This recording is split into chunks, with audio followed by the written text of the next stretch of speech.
siang bareng saya Salsa yang akan menemani kamu sudah dari tadi sih sebenarnya teman Pro 2.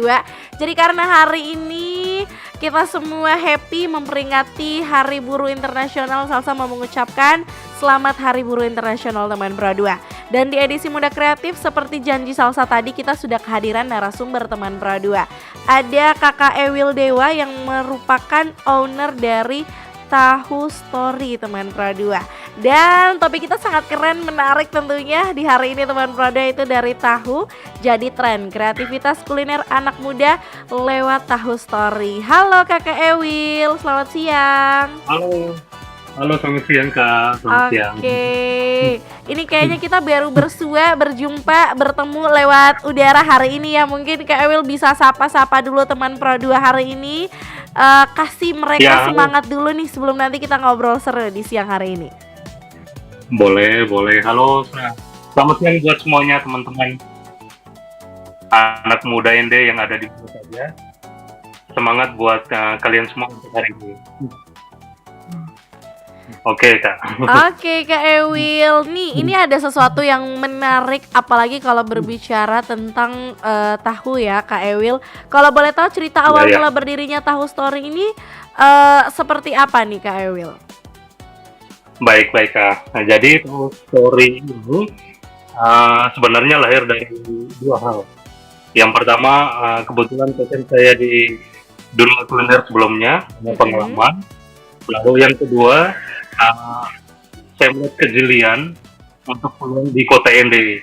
Jadi saya perhatikan lokasi ini banyak sekali anak-anak sekolah atau kaum muda yang haus akan jajanan baru. Ya, jadi selama ini jajanan tahu mungkin terdengar biasa saja ya. Tapi saya melihat peluang untuk saya bawa konsep jajanan kukus modern. Iya gitu Kak. Oke, berarti ini melihat peluang juga ya, dan mungkin kesukaan anak-anak sekolah sekarang tuh adalah jajan-jajan yang kalau bisa lihat kayak tahu-tahu begitu. Terus kalau misalnya dikasih topping kali ya, itu yang bikin mereka kayak menggiurkan begitu. Ya betul sekali Kak. Oke, Kak Ewil, ini apa sih yang bikin beda Tahu Story dengan jajanan atau kuliner-kuliner lainnya? Apa sih khas dari Tahu Story ini yang bisa bikin kita semua tuh harus coba nih jajanannya yang Kak Ewil bikin nih? Baik, untuk keunikan utama kami, yaitu yang pertama ada di kombinasi tekstur dan varian rasa Kak. Jika biasanya kalau lain ada tahu bakso atau mungkin varian tahu yang lain itu disajikan secara polos. Lalu di Tahu Story kami coba menghadirkan dengan berupa aneka topping yang berbeda dengan kita kemas dalam bentuk yang kukus. Jadi ini mempermudah ini teman-teman semua anak muda ataupun pelanggan kami bisa menikmati varian tahu kami ini Kak. Untuk tahunya yang kami memadukan yang pertama resep tradisional dari tahu bakso itu sendiri, lalu kita coba sesuai dengan kombinasi varian topping modern. Kita punya ada 9 varian topping. Begitu Kak. Oke, dari 9 topping itu apa sih yang paling best seller Kak Ewil kalau boleh tahu? Dari ke-9 topping itu hampir semuanya sih Kak. Untuk teman-teman ada yang kita punya ada rasa ayam suwir, ada juga sosis, ada juga jamur, lalu kemudian ada rasa cabai untuk bagi teman-teman yang suka pedas. Ada juga jagung manis. Lalu ada juga daun bawang sama telur Kak. Oke. Ini yang menarik nih Kak Ewil, karena kan Kak Ewil nih ownernya sendiri ya. Kalau boleh tahu untuk proses pembuatannya sendiri Kak Ewil itu memang menghandle sendiri ataukah dibantu sama beberapa orang begitu?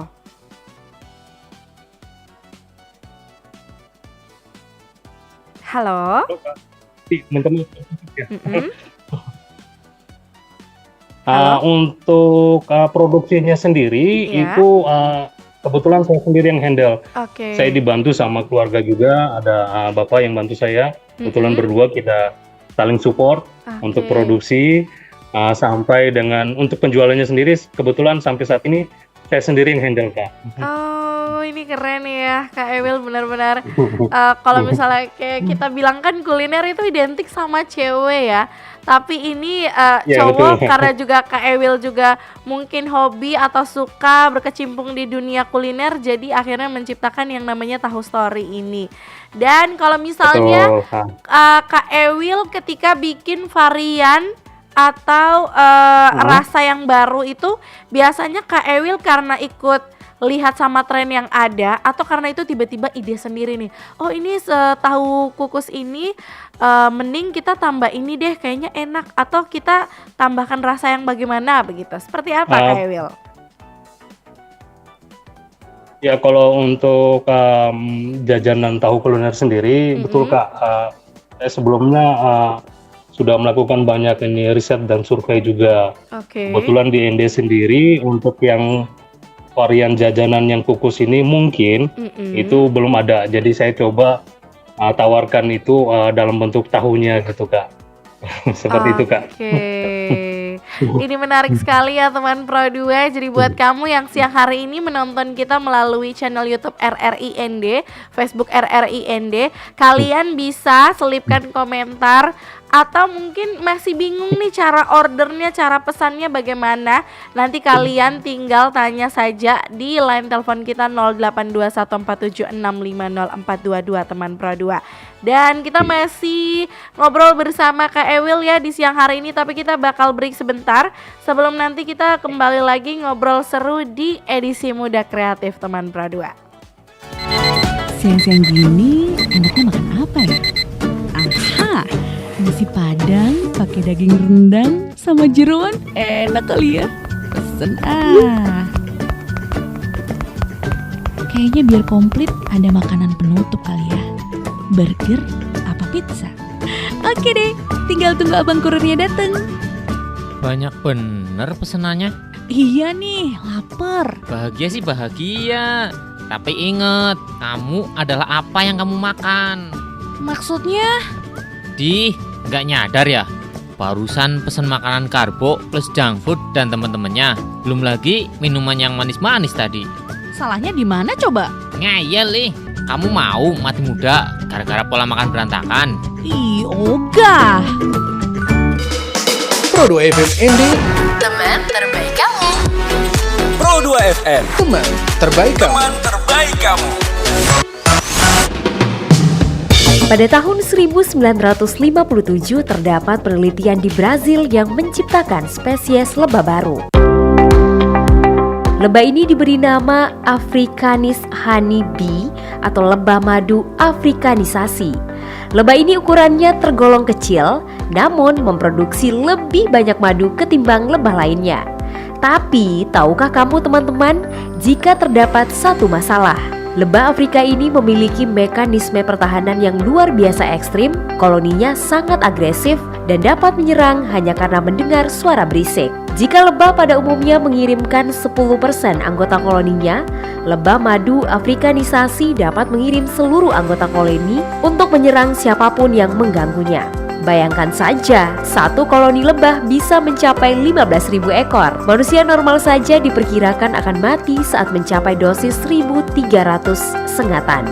Tapi, satu yang sangat lucu teman-teman, lebah ini tidak sengaja terlepas dari laboratorium dan menyebar ke penjuru benua Amerika. Dan selama 60 tahun terakhir, mereka telah menewaskan lebih dari 1.000 orang dan dijuluki sebagai lebah pembunuh atau killer bee. Teman terbaik kamu. Pro 2 FM ND, Teman terbaik kamu. Pro 2 FM, teman terbaik kamu. Teman terbaik kamu. Teman Pro 2, Piala Dunia 2026 sebentar lagi. RRI menjadi pemegang hak siar terestrial audio di Indonesia dengan bangga mempersembahkan program spesial Pesta Bola Dunia 2026. bakal banyak yang seru di sini. Ada trivia, testimoni Piala Dunianya tokoh, Ballcast, di balik bola, Gibol Man versus Machine, dan masih banyak lagi.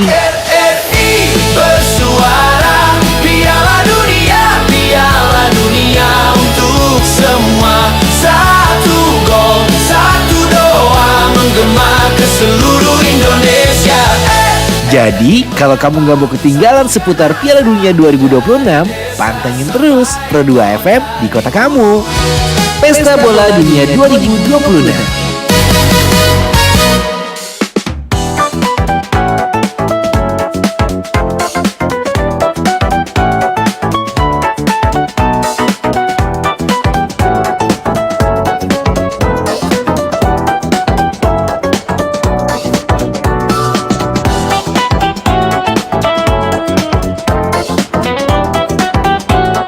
Baik again teman Pro 2, kita masih di santai siang ya. Jadi kamu selamat makan siang yang mau makan siang.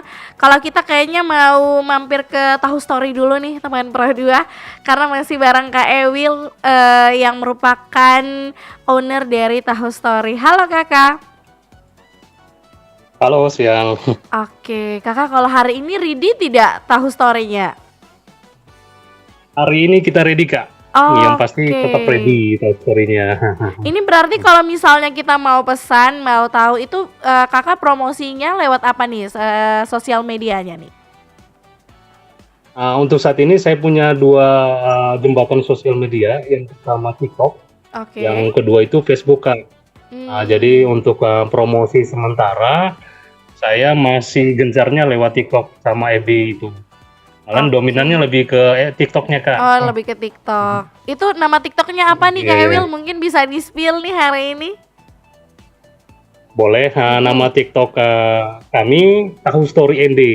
Oke, jadi buat kalian semua warga kota ND yang siang hari ini lagi pantau kita, lagi mendengarkan kita, lagi nonton kita juga, jangan lupa ya, itu Tahu Story-nya lagi ready, tinggal di order ya. Nanti di situ Kak Ewil tinggal balas, tinggal kasih Tahu Story terbaik dengan rasa yang mantulita teman Pro 2.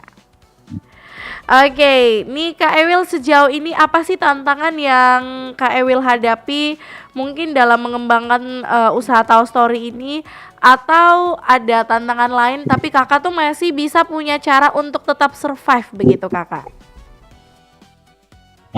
Baik, Kak, untuk tantangan terbesar bagi saya karena saya juga baru memulai usaha ini, yaitu saya berusaha untuk menjaga konsistensi di tengah tingginya ekspektasi masyarakat, Kak, khususnya untuk kaum muda ya.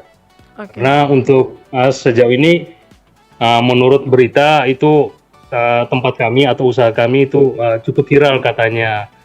Jadi ini jadi ada standar yang tinggi dari peminat atau warga ND di seluruh gitu, Kak. Oke, berarti memang Kak Ewil nih karena ini sudah viral, sudah benar-benar rame ya di kota ND, Kak Ewil juga tetap menjaga konsistensi baik dari kualitas rasa maupun untuk semua bagian unsur-unsur dari Tahu Story ini ya. Betul, Kak. Oke, dan kalau misalnya menurut Kak Ewil sendiri ini kan sudah viral, sudah benar-benar lagi rame di kota ND nih Kakak. Peran sosial media itu berarti penting atau tidak untuk sebuah bisnis? Apakah itu cuma kayak untuk media promosi atau malahkah itu mendatangkan sebuah rezeki atau rezeki yang banyak begitu Kakak? Baik, Kak. Kalau untuk media sosial di era sekarang, yang pastinya branding dan media sosial itu menurut saya itu adalah sebuah nyawa dari usaha, Kak. Soalnya tanpa keduanya, yang pasti inovasi dari kami pengusaha sehebat apapun pasti akan sulit menjangkau masyarakat luas.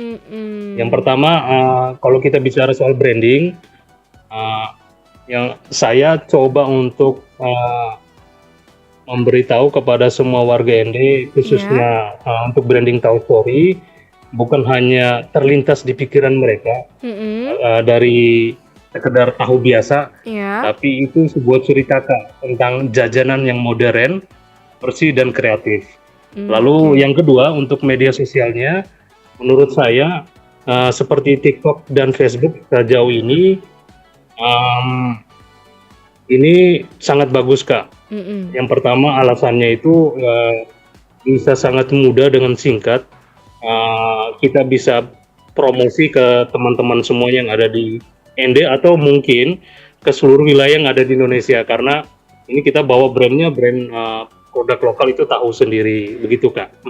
Oke, ini menarik sekali ya Kak Ewil. Jadi tuh anak-anak muda akhirnya mereka semua mungkin membuka mata, membuka hati kali ya untuk yang masih maju mundur. Kemudian bagaimana sih biar bisa benar-benar dikenal sama orang, bisa FYP juga dan akhirnya bisa rame nih. Ini kalian harus pantau kita teman Pro 2 siang hari ini melalui channel YouTube RRI ND, channel Facebook RRI ND dan aplikasi RRI Digital teman Pro 2. Nah, Kak Ewil, ini ada pertanyaan yang masuk dari anak muda juga sih sebenarnya. Mereka mau mulai usaha kuliner tapi mereka tuh masih kurang konsisten begitu. Ini mungkin Kak Ewil bisa kasih tips biar kita anak muda yang mau memulai usaha di kuliner itu biar makin konsisten dan terus upgrade, terus berkembang terus nih Kakak. Seperti apa tips ya? Baik, kalau tips dari saya untuk teman-teman khususnya kaum muda yang ada di ND, kita mulai saja dulu lah dengan yang ada. Kita jangan terlalu lama berpikir. Oke. Kita melangkah saja dulu. Lalu yang berikut, coba kita lakukan pengamatan yang sederhana yang ada di lingkungan sekitar kita. Ternyata seperti apa kebutuhan yang ada di sekitar kita. Coba kita lakukan pendekatan atau kita bisa juga lakukan survei. Yang terus kalau menurut saya juga ada 3 hal Kak, yang bisa menjadi konsisten untuk pengusaha muda. Yang pertama itu jangan takut tampil beda.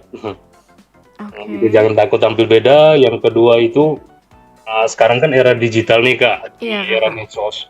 Kita memanfaatkan semua atau kita kerahkan semua hal-hal yang berhubungan dengan digital gitu untuk promosi atau mungkin kita bisa bersapa atau ini silaturahmi dengan pelanggan, saudara, kerabat, baik yang ada di kota ND maupun yang di luar kota ND.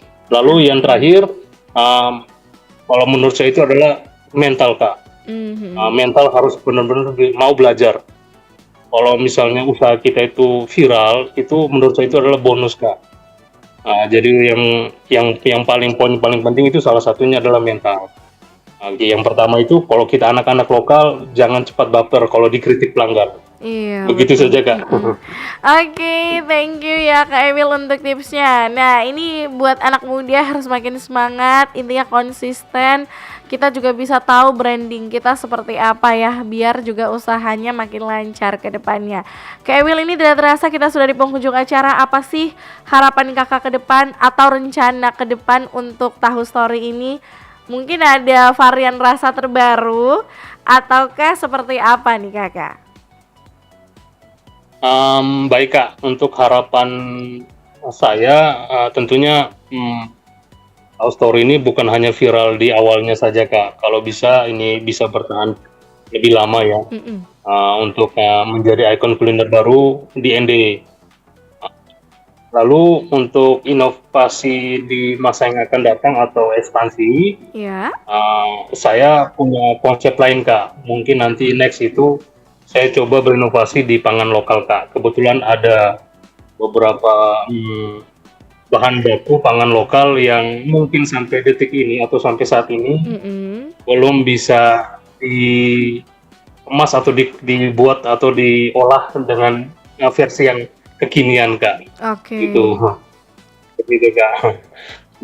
Nah, ini kita semoga kita doakan ya Kak Ewil, semoga kedepannya inovasi barunya tuh bisa terrealisasikan dan kita tunggu kabar baik dari Tahu Story. Tapi satu lagi sebelum kita tutup di edisi santai siang hari ini teman Pro 2 Kak Ewil, apa sih motivasi yang bisa kakak kasih ke anak muda biar kita tuh makin semangat, bukan cuma mereka yang mau memulai usaha, tetapi anak-anak muda di luar sana mungkin yang hari ini masih ada dirasa kayak aduh saya pengen maju ke satu arah tapi masih stuck di sini-sini saja nih? Baik Kak, kalau pesan saya sih sederhana saja. Mm-mm. Untuk teman-teman muda di mana saja berada, dari kita anak muda jangan menunggu sempurna untuk memulai, Mm-mm. karena kesempurnaan itu datangnya sambil jalan. Seringkali memang kita anak muda itu takut kalau kita mau berusaha sendiri, takut gagal, takut Iya. tidak laku, atau mungkin takut modalnya kurang. Tapi saya yakin dan saya percaya modal utama seorang pengusaha muda itu bukan hanya cuma uang, Iya. melainkan keberanian dan kreativitas. Kita mulai saja dulu dengan apa yang kita suka, lalu kita lihat peluang yang ada di sekitar kita manfaatkan media sosial yang ada di tangan kita, lalu kita kembangkan dan berbagi kepada semua orang yang ada di mana saja gitu. Itu Kak. Oke, keren sekali teman Pro 2 perbincangan kita siang hari ini. Dan juga buat kalian jangan lupa mampir di TikTok Tahu Story ya. Jadi buat kalian semua Ya, tahu. lagi ready juga nih hari ini kata Kak Ewil, dan thank you so much buat Kak Ewil yang sudah membagikan kisah inspirasinya dan juga berbagi pengalaman, kasih nasihat juga buat kita anak-anak muda yang ada di Kota ND teman Pro 2. Thank you Kak, semoga nanti next time kita bisa ngobrol lagi dengan semua inovasi-inovasi tadi yang Kakak rencanakan untuk kedepannya teman Pro 2. Dan itu tadi teman Pro 2 perbincangan kita di edisi Muda Kreatif siang hari ini. Salsa masih menemani kamu sampai nanti di pukul 15 waktu Indonesia Tengah. Kita akhiri edisi Muda Kreatif hari ini, sampai jumpa di edisi Muda Kreatif selanjutnya.